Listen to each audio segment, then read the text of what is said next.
नमस्कार। आपका अखबार के इस अंक में आपका स्वागत है। मैं हूं प्रदीप सिंह। देश इस समय, आप मेरी बात मानिए या ना मानिए, बहुत दिन से कह रहा हूं कि 1945-46, खासतौर से 1946 1946 में जो माहौल था, धीरे धीरे वही माहौल बन रहा है। फ़र्क ये है कि कांग्रेस पार्टी उस समय हिंदुओं की पार्टी मानी जाती थी। आज कांग्रेस पार्टी उस स्टैंड पर, उस जगह पर खड़ी है, उस मुद्दे पर खड़ी है जहां उस समय मुस्लिम लीग खड़ी थी। उस समय मुस्लिम लीग का साथ देने वाली दूसरी पार्टियां नहीं थी।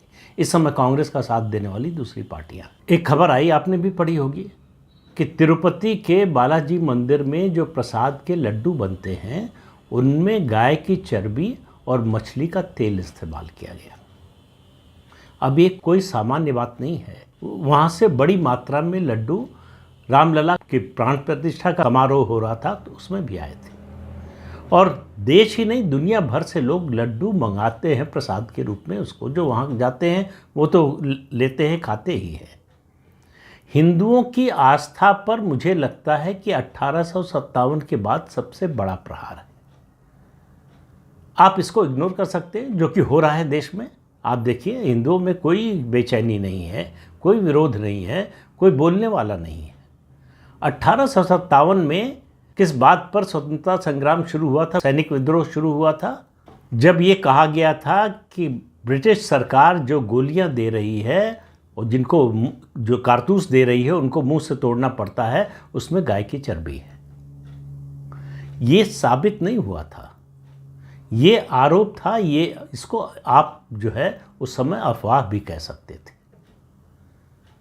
लेकिन उसके कारण जो है मंगल पांडे ने विद्रोह शुरू किया मेरठ से, और पूरे देश में विद्रोह फैल गया। आज तिरुपति मंदिर के प्रसाद में गाय की चर्बी और मछली का तेल होने की बात सबको, पूरे देश में, दुनिया भर में मालूम हो गई है। हिंदुओं में कोई बेचैनी नहीं है। मैं बार बार जब ऐसी बातें करता हूँ तो एक बात ज़रूर कहता हूँ कि ये कहने का मतलब ये नहीं है कि आप सड़क पर उतर जाइए। ये कहने का ये मतलब नहीं कि आप हिंसा कीजिए। मैं आपको ये समझाने की सिर्फ कोशिश कर रहा हूँ कि जो मैकाले की शिक्षा थी वो पूरी तरह से हमने आत्मसात कर ली। उसके बाद जो पढ़ाया गया 1947 के बाद, नेहरू जी की एक किताब है, उन्होंने, जवाहरलाल नेहरू ने लिखी थी, जेल में थे तो, डिस्कवरी ऑफ इंडिया, भारत की खोज, जिस पर एक सीरियल भी बना, भारत एक खोज के नाम से दूरदर्शन पर दिखाया गया। नेहरू ने उस किताब में लिखा है बाबर के लिए कि प्रिंस चार्मिंग, और जिस आक्रमणकारी ने मथुरा को जलाया, मथुरा में कृष्ण जन्मभूमि का मंदिर तोड़ा, उसने अपनी आत्मकथा में लिखा है कि जब वो मथुरा पहुंचा तो देखकर दंग रह गया कि ऐसा शहर, इतना संपन्न, इतने संपन्न मंदिर, मंदिरों में स्वर्ण आभूषण, हीरे जवाहरात बड़े हुए आभूषण मूर्तियों पर हैं। और उसने कहा कि अब मैं अपनी संपत्ति का 100 गुना, या शायद कहा था 1000 गुना भी लगा दूं तो ऐसा शहर बसाने में मुझे 200 साल लगेंगे। उसकी इतनी बात जवाहरलाल नेहरू ने अपनी किताब में कोट की। लेकिन उसका जो अगला वाक्य था उसे उन्होंने छोड़ दिया। अब इससे मानसिकता समझने की कोशिश कीजिए। उसका अगला वाक्य था कि मैंने अपने सेनापति को कहा कि पूरे शहर को आग लगा दो। तो जब आप किसी को कोट कर रहे हों तो, और एक संदर्भ में कर रहे हों, तो पूरा करना चाहिए। लेकिन नेहरू ने नहीं किया। क्यों? क्योंकि आक्रमणकारियों को सेकुलर दिखाना था, उनका महिमा मंडन करना था। मैकाले ने, अब तो वो रिपोर्ट जो है सार्वजनिक है, इंटरनेट मीडिया पर उपलब्ध है, जिसने ब्रिटेन की संसद में जो भाषण दिया था वो कई साल तक रहा था। भारत में आकर 10 साल या 14 साल घुमा, उसके बाद रिपोर्ट दी थी, उसी आधार पर उसका भाषण था। उसने कहा कि इस देश को अगर ख़त्म करना है तो पहले इसकी शिक्षा व्यवस्था, शिक्षा पद्धति और इसकी संस्कृति पर प्रहार करना पड़ेगा। जब तक ऐसा नहीं होता तब तक इस देश पर हम निश्चिंत होकर शासन नहीं कर सकते। और उसने फिर जो है एक नई शिक्षा व्यवस्था, एक नई शिक्षा प्रणाली जो है भारतीयों के लिए शुरू की, जिसमें सबसे पहले गुरुकुल को ख़त्म किया गया।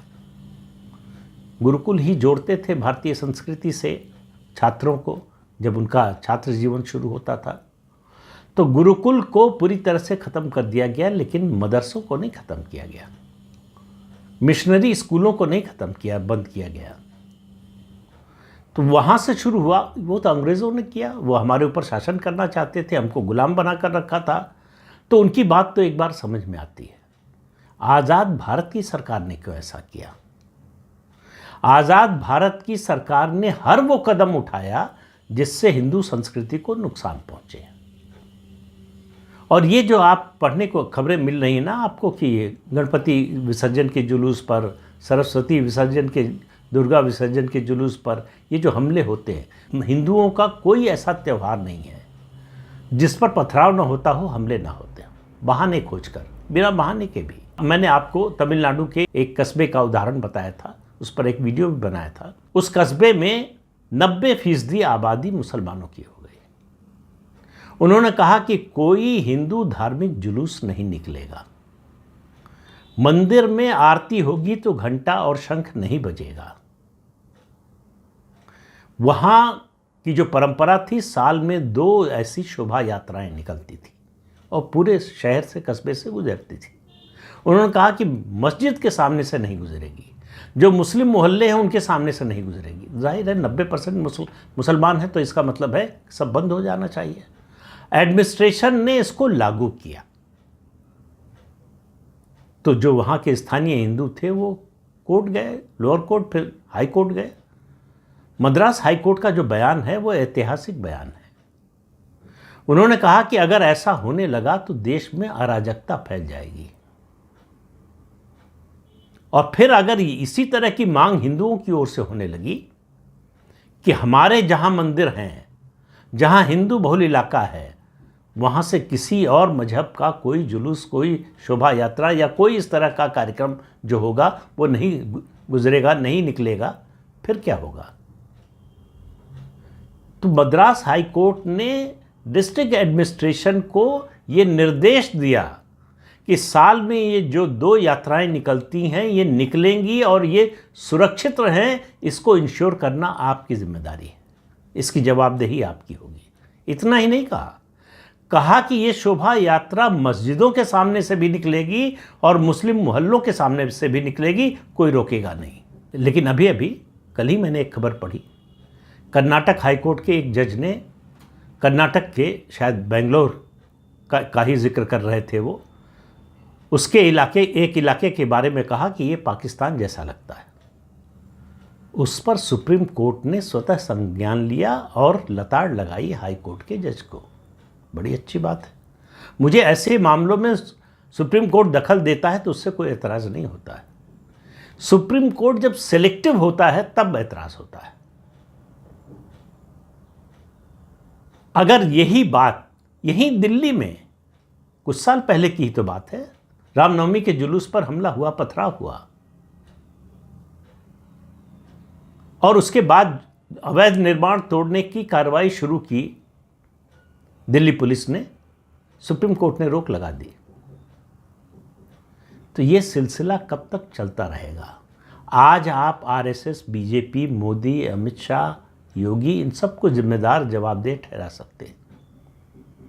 हिंदू त्योहारों के जुलूसों पर जो हमले हैं उनका सिलसिला 1895 से शुरू हुआ। आज हम 2024 में हैं, और गुजरात के एक मंदिर पर जो आज़ादी से पहले हमला हुआ था, जिस तरह से घेर कर लोगों को मारा गया था, वो किस्सा भी इतिहास में दर्ज है। तो लेकिन अगर एक आक्रमणकारी देश के पहले प्रधानमंत्री को प्रिंस चार्मिंग नजर आता हो और मथुरा को जलाने वाला कला प्रेमी नजर आता हो, आप समझ लीजिए किस तरह का देश बनाने की कोशिश थी और किस तरह का देश बना दिया। तो तिरुपति मंदिर देश के, मतलब तमाम मंदिर हैं जो बड़े श्रद्धेय हैं, लोग जाते हैं बड़ी श्रद्धा से, लेकिन तिरुपति का स्थान उसमें सबसे ऊपर जो मंदिर रखे जाएंगे आस्था की दृष्टि से कह रहा हूं, उनमें उस नाम आएगा तिरुपति का। वहां कब से ये खेल चल रहा था मालूम नहीं, और ये सबको मालूम है कि जगन मोहन रेड्डी की सरकार के समय तिरुपति मंदिर के प्रबंधन में वहां कर्मचारियों में ईसाइयों की भर्ती शुरू हुई, मुसलमानों की भर्ती शुरू हुई। एक सीधा सा सवाल है मेरा कि हम अपने को सेकुलर देश कहते हैं, एक सेकुलर देश में केवल हिंदू धर्म स्थानों पर सरकार का कब्जा क्यों होगा, सरकार का अधिकार नियंत्रण क्यों होगा? दूसरे मजहब के ऐसे पूजा स्थलों पर सरकार का नियंत्रण क्यों नहीं होगा? तो उसका कोई तो आधार होना चाहिए, कोई तो कारण होना चाहिए। एक मुझे याद नहीं है किस जजमेंट में कहा गया था, किसी अदालत के, वो लोअर कोर्ट का था, हाई कोर्ट का था, याद नहीं है, कहा गया कि जो है हिंदू अपने धर्म स्थानों का, मंदिरों का प्रबंधन नहीं कर सकते, इसलिए सरकार के लिए करना जरूरी। अब इससे लचर बात कोई हो सकती है? इससे हास्यास्पद बात कोई हो सकती है? तो गाय की चर्बी कारतूस में है, इस पर देश का पहला स्वतंत्रता संग्राम शुरू हो गया, सैनिक विद्रोह हो गया।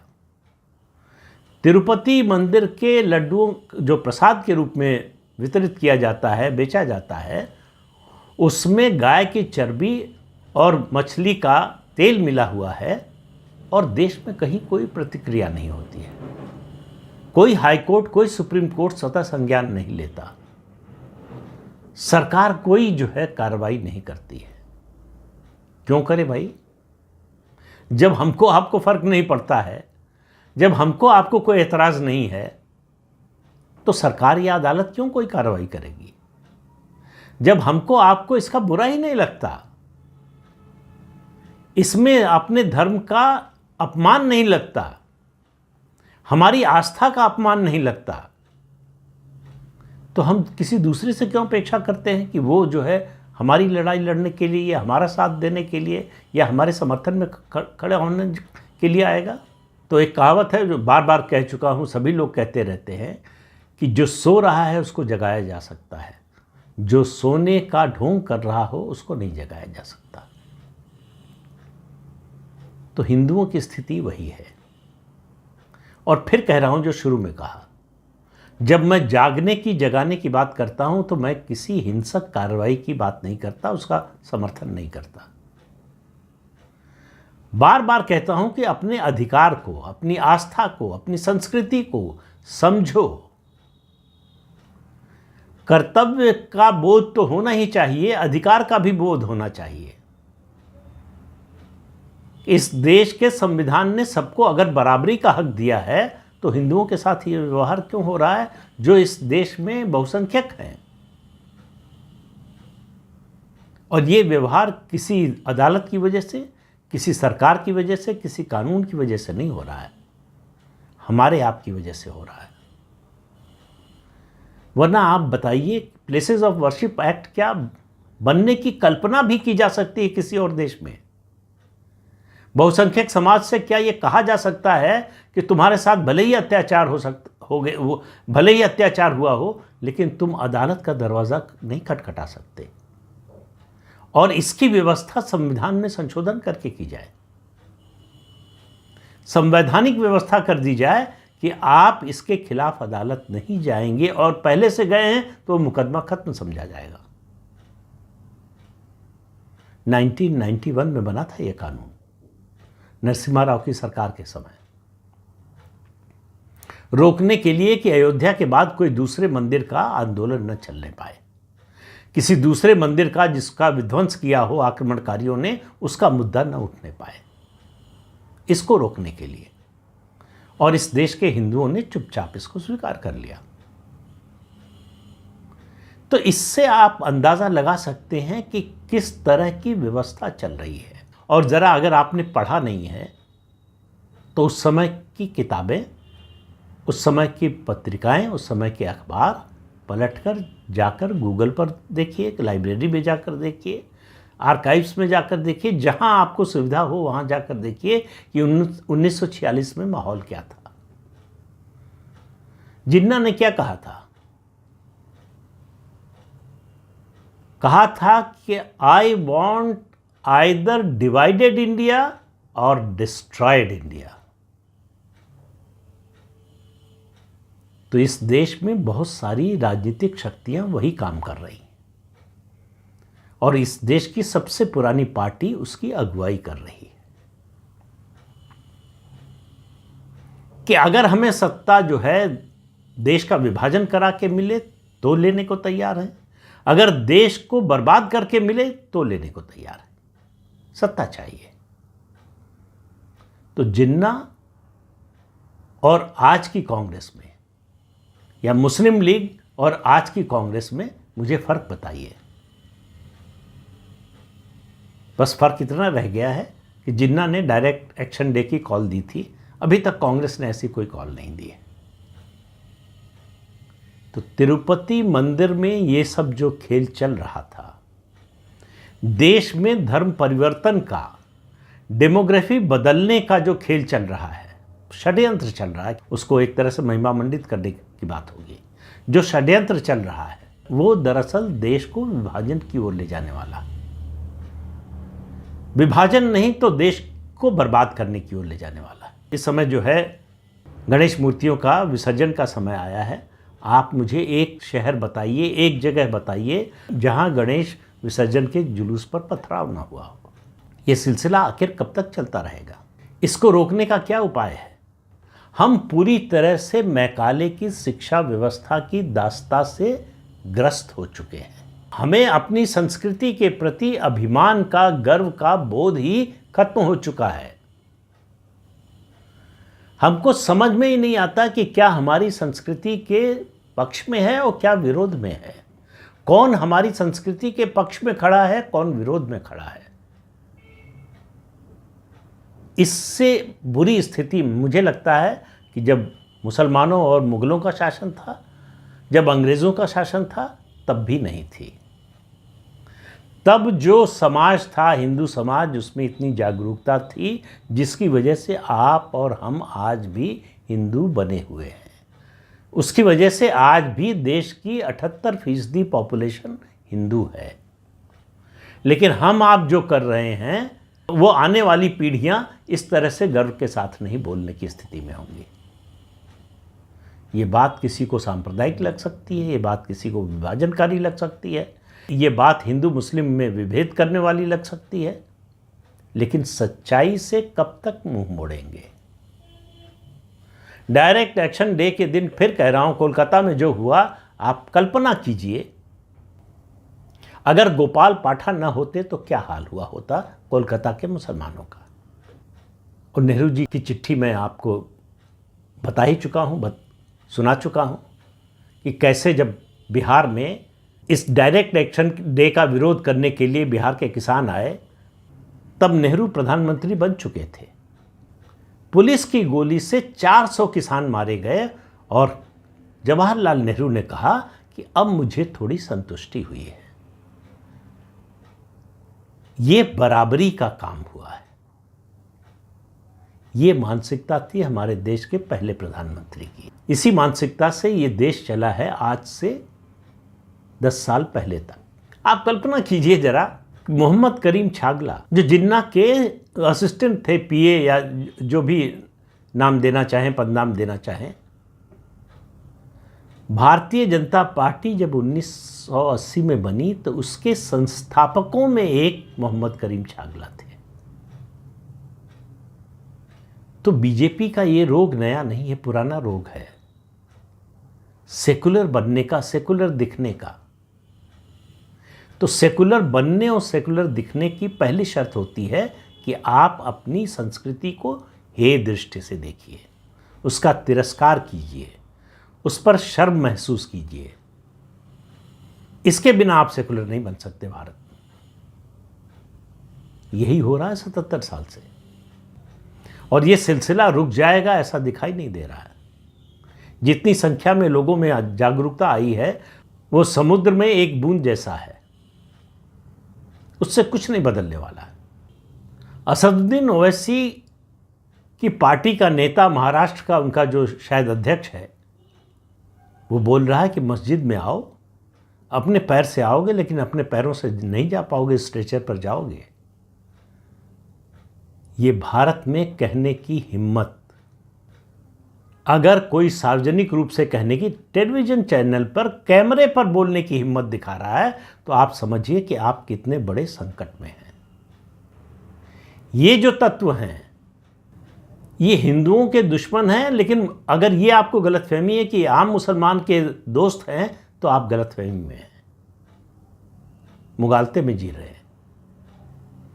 ये दरअसल मानवता के दुश्मन हैं, ये शांति व्यवस्था के दुश्मन हैं, ये सब अराजकता के सेनानी हैं। इनको रोकने के दो ही तरीके हैं। एक, अपने अंदर जागरूकता, अपनी संस्कृति के प्रति गर्व का भाव आना, और ऐसे तत्वों का सख्ती से दमन का काम, उसकी जिम्मेदारी शासन की होती है। उन्हें पता होना चाहिए कि अगर वो ऐसा काम करेंगे, ऐसी बात बोलेंगे, तो उसकी कीमत चुकानी पड़ेगी। जब तक ये बात मन में नहीं आएगी, जब तक इस बात का डर मन में नहीं बैठेगा, तब तक हालात नहीं बदलने वाले। तो इस अंक में इतना ही। अगले अंक में फिर मिलेंगे किसी नए मुद्दे के साथ। तब तक के लिए अनुमति दीजिए। आपसे अनुरोध है कि चैनल देखिए, शेयर कीजिए, लाइक कीजिए और सब्सक्राइब जरूर कीजिए। नमस्कार।